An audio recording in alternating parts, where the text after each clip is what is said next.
డబ్బు, అనారోగ్యం, ఉద్యోగం, వ్యాపారం, అప్పులతో బాధపడుతున్నారా? మీకోసమే లాంచ్ యువర్ ఫ్యూచర్ ప్రోగ్రామ్. కర్మనిల్ సింగ్ గారు, నమస్తే శిరీష. సో ఎన్నో మార్గాలు మనము వీడియోస్ ద్వారా ఎలా డబ్బుల్ని సేవ్ చేసుకోవాలి అన్న విషయాలు చెప్పినప్పటికీ చాలామంది కూడా సార్ ఇంకా ఇన్వెస్ట్ చేయడానికి మాకు ఇంకేదైనా కొత్త స్కీమ్ ఉందా, ఒకవేళ ఉంటే లైక్ ఎక్కువగా రాబడి వచ్చేలాగా తక్కువ ఇన్వెస్ట్మెంట్లో చాలా తక్కువ సమయంలోనే రిటర్న్స్ హై వచ్చేలాగా అని అడుగుతూ ఉన్నారు సార్. అలాంటి వాళ్ళకి మనం ఏం చెప్పొచ్చు? Is there any option? సింపుల్గా నిజంగా ఒక ట్రూత్, ఒక స్టేట్మెంట్ ఉంది సార్. ఆ స్టేట్మెంట్ కన్నా ముందు అంటే సమయం అన్నాను కాబట్టి చాలా మంది కూడా రిటైర్మెంట్ వచ్చే వరకు కోటీశ్వర్లు అవ్వాలి అనుకుంటారు. అలా కాకుండానే ఒక 30 ఏజ్లో కూడా కోటీశ్వర్లు అయ్యే ఛాన్స్ ఉందంటారా? That's a wonderful dream. In fact నేను చెప్పాలంటే అదొక కళ. ఆ కళని నిజం చేయాలి అంటే దానికి ఒక స్ట్రాటజీ ఉంటుంది. ఆ స్ట్రాటజీ మనం ఇంప్లిమెంట్ చేస్తే, ఒక విషయం మన అందరి ప్రేక్షకులకు చెప్తున్నాను, మీరు ₹1,00,00,000 అప్పు కూడా ఇట్టే తీర్చేయచ్చు ఈ స్కీమ్తో. ఈ స్కీమ్లో ఇన్వెస్ట్మెంట్ చేస్తే మీకు వచ్చే ఆ రాబడి, ఫర్ ఎగ్జాంపుల్ ఒక ఫ్రెండ్స్ దగ్గర హ్యాండ్ లోన్ తీసుకున్నామా, లేదంటే ఒక ఫైనాన్సర్ దగ్గర తీసుకున్నామా, టైం ఉంది మనకు కట్టడానికి, సరే, కానీ మనం కట్టాలి, అది మన బాధ్యత ఎంతైనా. ఎందుకంటే బ్యాంక్స్ అంటే ఏంటంటే 4 సంవత్సరాల లోపల కట్టేయండి బాబు, ఆగే సమస్య లేదు అసలు అంటారు. సరే, కాకపోతే మనం హ్యాండ్ లోన్ ఫైనాన్సెస్ తీసుకున్నాక నా పరిస్థితి ఇప్పుడు బాగాలేదు, కానీ చాలామంది ఏమంటారంటే 80% నేను మీకు తిరిగి కడతాను, అప్పటిదాకా కావాలంటే చిన్న చిన్న ఒక ఇంట్రెస్ట్ ఏమైనా ఉంటే చేద్దాం, లేదంటే దాన్ని మొత్తం కలుపుకొని, ఇప్పుడు ఫర్ ఎగ్జాంపుల్ ఒక 20 lakhs 10 lakhs అప్పు చేశారండి, అది లేదు తిరిగి కట్టడానికి. కానీ ఎలా కట్టాలి తిరిగి? వాళ్ళకి ప్రిన్సిపల్ అమౌంట్ అనేది తిరిగి ఇవ్వాలి, ఇంట్రెస్ట్తో సహా తిరిగి ఇవ్వాలి.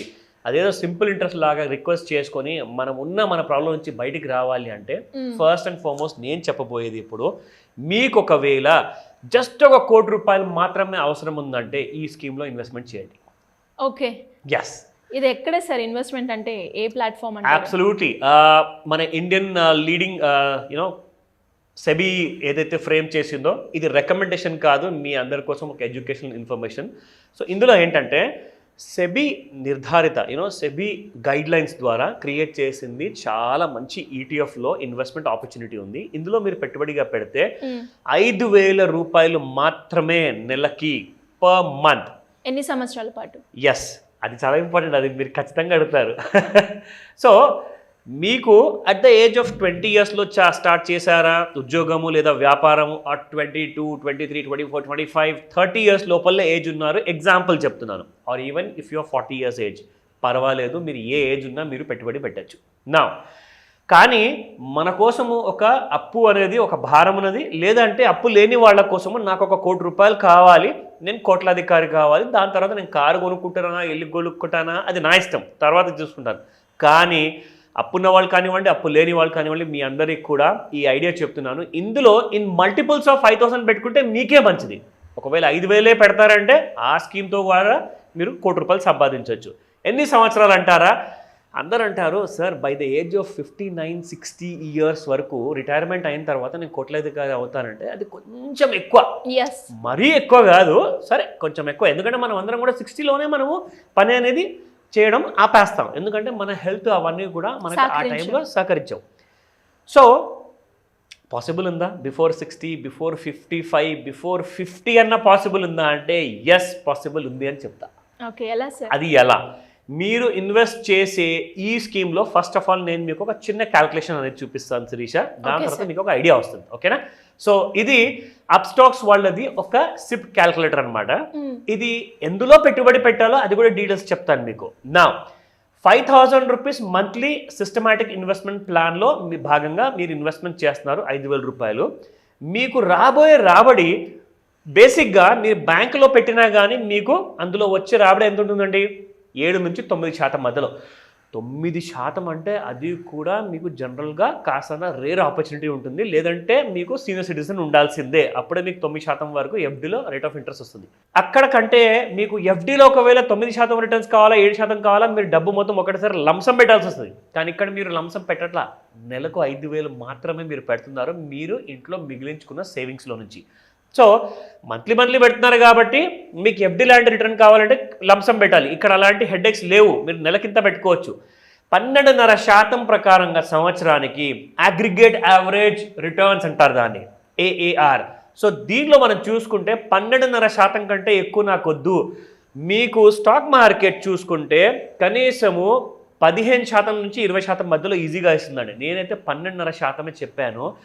ఒకవేళ ఎవరైతే 20 ఇయర్స్ ఏజ్లో 21 ఇయర్స్ ఏజ్లో జాబ్ స్టార్ట్ చేశారో వాళ్ళ ఫ్యూచర్ని వాళ్ళు బిల్డ్ చేసుకోవాలి అంటే జస్ట్ వెయిట్ ఫర్ 25 ఇయర్స్. మీరు పెట్టిన పెట్టుబడి కాస్త మీ 5,000 రూపాయలు 25 సంవత్సరాల్లో 15 లక్షలు అవుతుంది ప్రతి నెల పెడితే. అప్పుడు మీకు వచ్చేది 1,73,76,558 రూపాయలండి. కోటి పైన మీకు రాబడి అనేది వస్తుంది. ఇది గ్యారంటీనా అంటే అసలు జీవితానికే గ్యారంటీ లేదు బాబు, నిజంగా చెప్తున్నాను. మనం ఎప్పటిదాకా బ్రతుకుంటామో అందుకే మనం నామినీ పెట్టుకుంటాం. సార్ నామినీ పెట్టాలి కదా, మరి ఎందుకంటే నేను ఇంత పెట్టుబడి పెట్టినా అని చెప్పి దానికి అవసరం ఏంటి? ఎందుకంటే మనం కూడా బ్రతకమో అన్న గ్యారంటీ మనకి లేదు. సో గ్యారంటీ గురించి మాట్లాడకండి. లైఫ్లో ఎవరన్నా ఏదైనా గ్యారంటీగా వస్తుంది అంటే మాత్రం నమ్మకండి అని చెప్తా. రిస్క్ అయితే ఆలోచించాలి కదా సార్, ఎలా ఉంటుంది? అబ్సల్యూట్లీ, డెఫినెట్గా ఆలోచించాలి. మనం ఎవ్రీ డే లైఫ్లో చిన్న పెద్ద రిస్క్లు అనేది మనం తీసుకుంటామండి. కానీ రిస్క్ని మనం బ్యాలెన్స్ చేసుకుంటూ అదే 2 వీలర్ పైన ఆఫీస్కి వెళ్తే, కారులో వెళ్తే, నడుచుకుంటూ వెళ్తే, బస్సులో వెళ్తే కూడా మన జాగ్రత్తలు మనం వహిస్తాం కదా. అలాగే అదే జాగ్రత్తతో మీరు ఎలా రిస్క్ని మినిమైజ్ చేసుకుంటే ప్రాఫిట్ మీది మ్యాక్సిమైజ్ అవుతుంది. ప్రాఫిట్ పెరగాలి అంటే ఏం చేయాలి, దానికి నేర్చుకోండి అని చెప్తాను. You have to learn before you invest అండి. అలాంటివన్నీ కూడా మీరు నేర్చుకోవాలి. కాబట్టే అలాంటి విషయం చెప్పే ముందు ఫస్ట్ అండ్ ఫార్మోస్ట్ మీరు 20 ఏళ్లలో స్టార్ట్ చేస్తే అట్ ద 45th ఇయర్లో మీరు కోట్లధికారు అవుతారు. ఒకవేళ మీరు 5,000 కాదు 10,000 పెట్టుబడి పెట్టారనుకోండి, మీకు ఎంత వస్తుందో చూపిస్తాను. 10,000 రూపాయలు ఇన్వెస్ట్మెంట్ పర్ మంత్ 12.5%, సేమ్ 25 ఇయర్స్కి డబల్ 2 crores 7,53,115 సింపుల్గా డబల్ అయిపోతుంది. మీరు ఎన్ని కోట్లు మీరు సంపాదించాలనుకుంటే అన్ని 5,000 రూపాయలు మీరు యాడ్ చేసుకుంటూ వెళ్ళండి in multiples of 5,000 rupees. So you can become a crorepati. More than 1 crore కావాలి అనుకుంటే. ఒకవేళ నా ఎక్కడ పెట్టాలి, అదే కదా ప్రశ్న. ముఖ్యమైన విషయం చెప్పాలి శిరీష, ఇది రికమెండేషన్ కాదు, మీ అందరి కోసం ఇన్ఫర్మేషన్ మాత్రమే. సో ఇక్కడ మీరు చూస్తే వాట్ ఆర్ ETFs. షేర్ మార్కెట్లో షేర్స్ జీరో అయిపోవచ్చండి.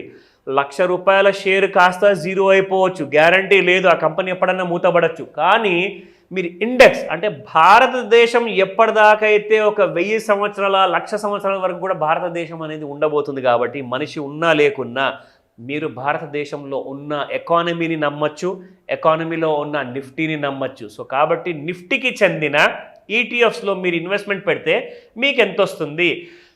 ఒక్క సంవత్సరంలో మీకు దాదాపు ఇక్కడ మనకు ఇన్ టర్మ్స్ ఆఫ్ పర్సంటేజ్ చూసుకుంటే 116% CPSE ఎక్స్చేంజ్ ట్రేడెడ్ ఫండ్ అని చెప్పేసి మీకు ఒక సంవత్సరానికి 1,00,000 రూపాయలు పెట్టుబడి పెడితే 1,15,000 రాబడిని ఇచ్చింది మీకు సంవత్సరంలోనే అండి.